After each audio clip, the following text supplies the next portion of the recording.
Welcome back to the pregame show here on the NECBL Broadcast Network. It is time for the Broadcasters Roundtable.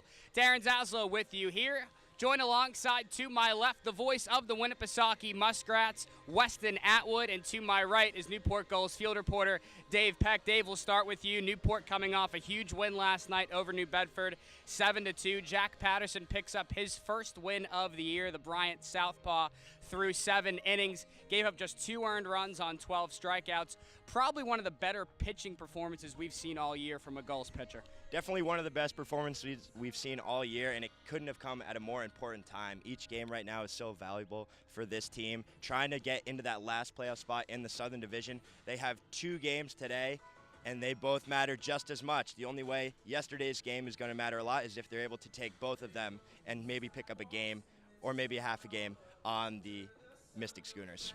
You bring up a great point. Mystic does not play tonight, so Newport has a chance to pick up a full game if Newport can beat Winnipesaukee here this afternoon and then travel out to Ocean State tonight to win against the Waves in Game 6 of the Pell Bridge Series. But, of course, for this Newport team, Dave, the focus has to be on this game against Winnipesaukee. Yeah, doubleheaders, coaches say it all the time. You have to take each pitch, each inning for what it is and not think about the rest. These guys know that they have a long day of baseball ahead of them, but they've been in this situation before. They played upwards of 60, 70 games within the past year, so this is nothing new to them. What they have to do here is take care of business one pitch at a time, take care of Winnipesaukee and try and get a win, and then worry about Ocean State when that time comes. Carter Aladretti had 2 hits last night for Newport. He went 2 for 3. Aladretti now on a 10-game hitting streak. He has now recorded a multi-hit game in 4 consecutive games. Dave, also as well, Newport is, as a team, hitting 234. That's a number that's continuing to go up. Yeah, and definitely yesterday's game helped them. I mean, everybody was hitting the baseball well yesterday. Everybody got on base, got a hit. And you saw a lot of people even coming off the bench, getting good at-bats and getting RBIs. So this is a team that's still, starting to come around, and it's late. We know that. It's late. They're 4.5 games out of that 3rd spot, but, it ain't over till the fat lady sings is what we like to say in Boston. Weston, this is a Winnipesaukee team. It's been an up-and-down start for the Muskrats, coming off a huge 6-5 win over Sanford. In comeback fashion, Winnipesaukee pushes across 2 runs in that bottom of the 9th inning on a walk-off RBI double by Conrad McMahon, the Texas Rio Grande Valley product. Also scored on an error. Can you talk about that play and how crazy that was? Oh, it was just a crazy ending to the ball game, and McMahon just put a good charge on the ball, hit it out to about middle center field, and DiMartino was able to score easily. And then, the throwing from the Sanford Mainers, it was the right fielder who threw an errant throw kind of off to the catcher. So McMahon was able to move up to 3rd, and then just the craziness when it was Dalton Brown fielded the ball and then threw it in the outfield. McMahon came around and slid in, and just a crazy finish. And every game in the Northern Division is huge now with the playoffs being as close as they are.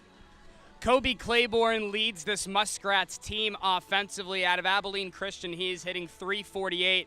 Also tied for 2nd in the NECBL with 9 home runs. How important has he been to this offense? Oh, it's been huge. I mean, every game he shows up and he has a crucial at-bat either in the beginning of the game or the ending of the game.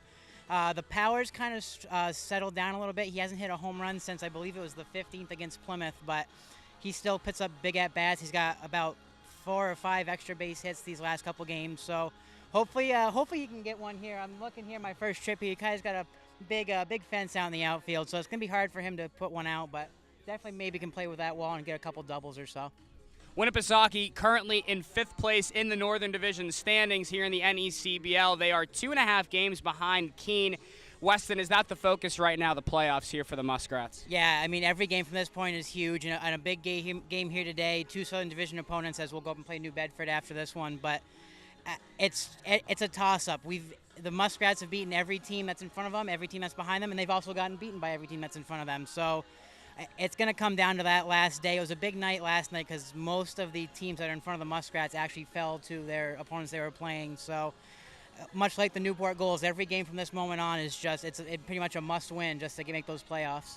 It's Winnipesaukee and Newport. First pitch set for 1 o'clock p.m. for Weston Atwood and Dave Peck. I'm Darren Zaslow. The Newport Gulls pregame show continues next right here on the NECBL Broadcast Network.